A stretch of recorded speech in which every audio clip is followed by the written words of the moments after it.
नमस्कार दोस्तों, हमारे चैनल में आपका हार्दिक स्वागत है। पिछले वीडियो में हमने वाक्य के अंगों के बारे में पढ़ा, वाक्य के बारे में पढ़ा, वाक्य क्या है, वाक्य के अंग कौन कौन से हैं। इस वीडियो में हम पढ़ेंगे वाक्यों का वर्गीकरण। तो वाक्यों का वर्गीकरण दो प्रकार से किया गया है, रचना के आधार पर और अर्थ के आधार पर। रचना के आधार पर वाक्य तीन प्रकार के, सरल वाक्य, मिश्र वाक्य और संयुक्त वाक्य। अर्थ के आधार पर वाक्य 8 प्रकार के बताए गए हैं। विधिवाचक, निषेधवाचक नकारात्मक, आज्ञावाचक, विस्मयवाचक, संदेहवाचक, इच्छावाचक, संकेतवाचक और प्रश्नवाचक। अब यहाँ मैं आपको अलग अलग सबके बारे में बताता हूँ। जो रचना के आधार पर हमारे वाक्य हैं, उनमें हमारा जो पहला वाक्य है वो है सरल वाक्य या साधारण वाक्य। तो ये वाक्य वे वाक्य हैं जिनमें एक उद्देश्य और एक विधेय और एक ही बार एक क्रिया प्रयोग होती है।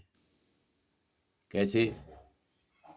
इसमें एक ही उद्देश्य होता है और एक ही विधेय होता है, क्रिया भी इसमें एक बार प्रयोग होती है। जैसे राजू घर जाता है, इस वाक्य में उद्देश्य, विधेय एवं क्रिया एक एक बार प्रयोग हुए हैं। उसके बाद में आता है आपका मिश्र वाक्य। तो मिश्र वाक्य ये वे वाक्य हैं जिनमें एक साधारण वाक्य हो तथा दूसरा वाक्य उस पर आश्रित हो। मतलब कहने का ये है कि जो साधारण वाक्य है उसके ना होने पर दूसरे वाक्य का कोई अर्थ निहित ना बन पाए, तो ऐसी स्थिति में जो वाक्य बनता है उसको कहते हैं हम मिश्र वाक्य। दोनों वाक्यों को जोड़ने के लिए, क्योंकि जैसा वैसा, जितना उतना, जो, जब, जहाँ, वहाँ, यद्यपि, यदि, तथापि आदि शब्दों का प्रयोग किया जाता है। अब आप समझ गए होंगे। मोहन का कहना है कि वह कल आएगा। मोहन का कहना है कि वह कल आएगा।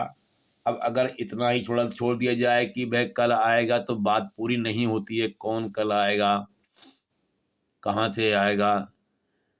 तो इसमें जो है इन दोनों को जोड़ने के लिए कि शब्द का प्रयोग किया गया है, कि के द्वारा जोड़ा गया है कि मोहन का कहना है कि वह कल आएगा। इस प्रकार से ये दो वाक्य जुड़ जाते हैं। उसके बाद में आता है आपका संयुक्त वाक्य। संयुक्त वाक्य में क्या है कि ये वे वाक्य होते हैं जिनमें एक से अधिक उपवाक्य प्रधान होते हैं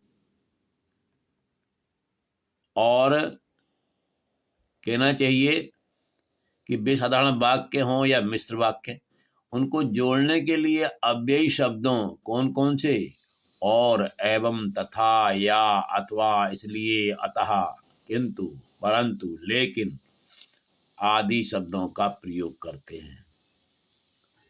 वे वाक्य जिनमें एक से अधिक उपवाक्य होते हैं और उनको जोड़ने के लिए अव्ययी शब्दों कौन कौन से भी शब्दों, और, एवं, तथा, या, अथवा, इसलिए, अतः, किंतु, परंतु, लेकिन इत्यादि का प्रयोग करते हैं। जैसे कि अमर बाजार गया और सामान ले आया, बात पूरी हो गई। तो ऐसी स्थिति में जो वाक्य बनेगा, अब यहाँ पर और का प्रयोग किया गया है वाक्य को पूरा करने के लिए। तो इस तरह से आपने देखा कि जो हमारे वाक्य हैं रचना के आधार पर वो 3 प्रकार के किस किस प्रकार थे, क्या उनका मतलब था। तो ये आज आपका रचना के आधार पर उपवाक्यों के, रचना के आधार पर वाक्यों के प्रकार, ये आपने पढ़ा। और अब हम जो अगला प्रकार इसका है अर्थ के आधार पर, इसको हम अगले वीडियो में आपके सामने रखेंगे। आज के लिए बस इतना ही, और वीडियो देखने के लिए आपके लिए बहुत बहुत धन्यवाद।